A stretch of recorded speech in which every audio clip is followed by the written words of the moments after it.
शकुंतला अपनी बालकनी में खड़ी होती है और विमला की बहू को देख रही होती है। विमला की बहू फोन पर किसी से हंस हंस कर बातें कर रही होती है। अब थोड़ी देर और विमला की बहू को निहारने के बाद शकुंतला बरामदे में आती है।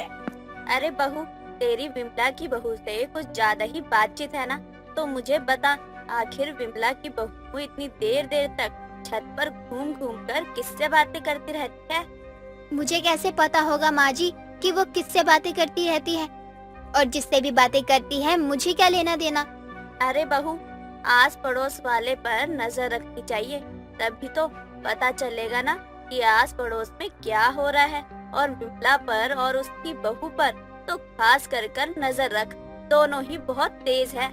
हाँ ये तो है माँ जी, लेकिन मुझे नहीं लगता कि मुझे किसी पर नजर रखनी चाहिए। सबकी अपनी अपनी जिंदगी होती है। शकुंतला की आदत थी कि वह हर किसी पर नजर रखती थी, और ये सिर्फ पड़ोसियों पर ही नहीं बल्कि वह अपने घर वालों पर भी नजर रखा करती थी। शकुंतला के घर में हर कोई उसकी नजर पर बना ही रहता था। ऐसे ही एक दिन देर शाम शकुंतला का पति बहादुर घर आता है। क्या बात है, आज तो तुम मेरा इंतजार कर रही हो। चलो जल्दी से चाय बना लो, मुझे बहुत तेज चाय की तलब लगी है। बहू, जरा बुढ़े के लिए चाय बना दे, ना जाने कहां से घूम फिर कर आया है। जब भी इसे खाना पीना हो तो घर चला आता है।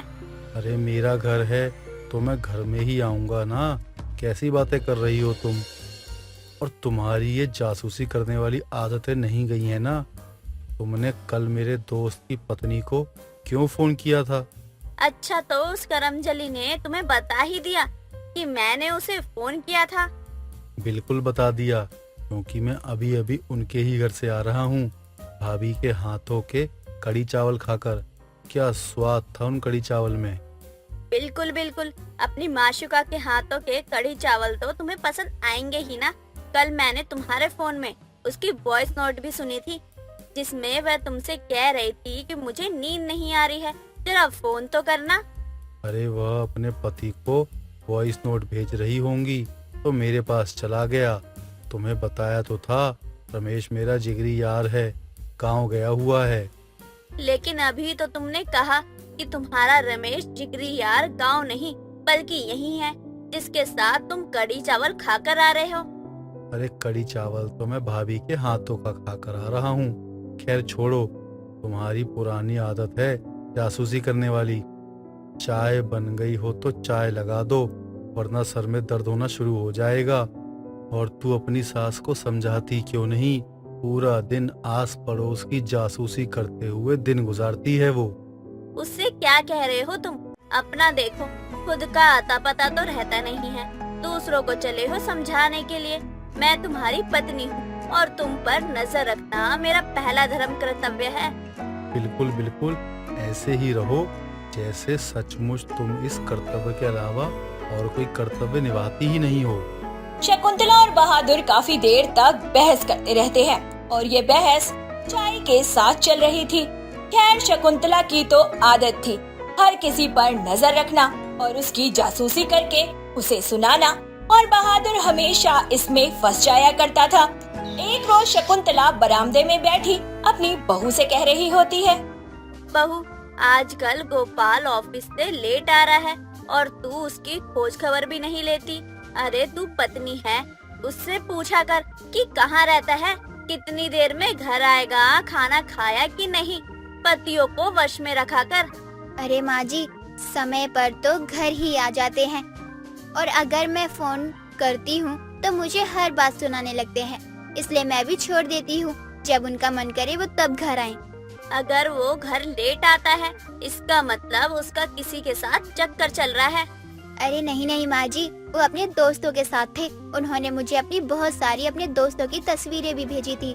अरे बहुत अच्छी बात है कि वो अपने दोस्तों के साथ था, लेकिन कल तो उसके किसी भी दोस्त का जन्मदिन ही नहीं था, और उसका एक ही दोस्त है रवि, जो कि अब विदेश रहता है। तो फिर वो किसकी जन्मदिन पार्टी में था, ये भी जान लिया कर बहू। मुझे उन पर नजर रखनी चाहिए, वरना वो मेरे हाथ से निकल जाएंगे, और किसी दिन ऐसा होगा कि इस घर में मेरी सौतन आ जाएगी। माँ जी, मुझे रास्ता दिखाने के लिए आपका बहुत बहुत शुक्रिया। ठीक है बहू, तू मेरी बातों को समझ गई वही काफी है। मुझे तो लगा था तू मेरी बातों को समझेगी ही नहीं। शकुंतला अपने बेटे पर भी नजर रखती थी और उसकी हरकतों को भी भांप लिया करती थी और अपनी बहू के कान भी भर चुकी थी। वहीं दूसरी तरफ शकुंतला का फोकस अब ज्यादातर विमला की बहू पर था।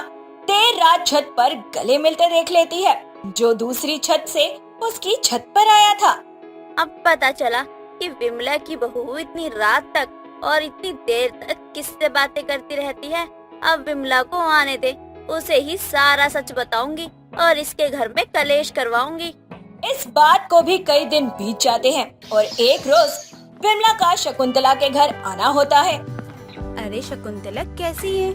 आजकल तेरा बुड्ढा ना इधर उधर घूमता रहता है। कई दिन से देख रही हूँ सब्जी वाले के साथ, कभी चाय वाले के साथ। अरे उसको संभाल ले, वरना इधर उधर भाग जाएगा कहीं। ऐसा बिल्कुल भी नहीं है। मेरा बुढ़ा तो जो कर रहा है उस पर मेरी अच्छे से नजर है, लेकिन तेरी बहू जो कर रही है उस पर क्या तेरी नजर है? अरे तेरी बहू तो दिन दहाड़े कांता के बेटे के साथ चक्कर चला रही है। क्या क्या बोल रही है तू? शुभ शुभ बोला कर यार। अरे तेरे को शर्म आ रही है बोलने में या नहीं? मुझे बोलते हुए क्यों शर्म आएगी? भला तेरी बहू को शर्म आनी चाहिए। ये सब करते हुए, तेरे बेटे के होते हुए वो किसी और के साथ चक्कर चला रही है और तुझे पता तक नहीं है। देख शकुंतला, तेरे को ये सब कुछ पता है ना, तुम मोहल्ले वाले को मत बताइयो, वरना मेरी बदनामी हो जाएगी। मुझे तो कल मेरी बहू की हरकतों के बारे में पता चल गया था, अब तुझे भी पता चल गया है। मैं अपनी बहू को ना सुधारने की कोशिश कर रही हूँ, ये बात इधर उधर मत फैलाइयो। अभी कुछ देर पहले तक तो मुझ पर चढ़ रही थी कि नहीं नहीं मेरी बहू ऐसी वैसी नहीं है, तुझे बोलते हुए शर्म नहीं आई। और अब क्या हुआ? सच्चाई जानकर अफसोस हो रहा है तुझे? अरे मेरे बेटे ने ना उसको कल बहुत मारा पीटा है, लेकिन वो औरत सुधरने का नाम नहीं ले रही है। क्या करूँ, मैं परेशान हो गई हूँ इस औरत से। अपनी बहू को अपने काबू में रखा कर। अगर मैं तेरी बहू पर नजर नहीं रखती तो तेरी बहू कुछ भी करती रहती। मैंने तो तेरी बहू पे नजर रखा और देखा कि क्या क्या चल रहा है। तेरी बहू का सच सबके सामने आया। तू तो मेरी अपनी है, फिर भी तूने मुझे ये सब नहीं बताया। अरे माँ जी, आपको पता है, मैंने जब उनसे पूछा था कि आप पूरे दिन किससे बातें करती रहती हैं, और देखिए यहाँ तो कुछ और ही चल रहा है। सच्चाई छुपती नहीं है। विमला काकी, मेरी माँ जी की नजरें बहुत तेज हैं, वो सब कुछ भांप लेती है कि कहाँ और क्या चल रहा है। अरे मैं इसी बात से तो परेशान हो रही हूँ कि मेरे बेटे के होते हुए वो किसी और के साथ चक्कर चला रही है। इसकी हरकतों से तो मैं परेशान हो चुकी हूँ। क्या करूँ मैं? इसको मैं समझा समझा के थक चुकी हूँ, लेकिन सुधरने का नाम ही नहीं ले रही है ये। इसके कारण ना घर में रोज कलेश हो रहे हैं। अब तक तो सारा मोहल्ला जान चुका होगा कि तेरी बहू का चक्कर किसी और के साथ चल रहा है। मुझे तो कुछ बताने की जरूरत भी नहीं होगी, लेकिन तू बहू को संभाल ले। शकुंतला के लोगों पर नजर रखने की आदत बेशक बुरी थी, लेकिन वह कई बार कई जिंदगियों को टूटने से भी बचा रही थी। जैसे अपने बुढ़े के चक्कर में अपने बेटे का देर रात घर आना, उसकी बहू का उसके बेटे पर ध्यान न देना, और तो और उसकी पड़ोसन विमला की बहू का पड़ोसी के साथ चक्कर चलना। आखिर ये सारी बातें शकुंतला के नजर रखने की वजह से ही तो सामने आई थी।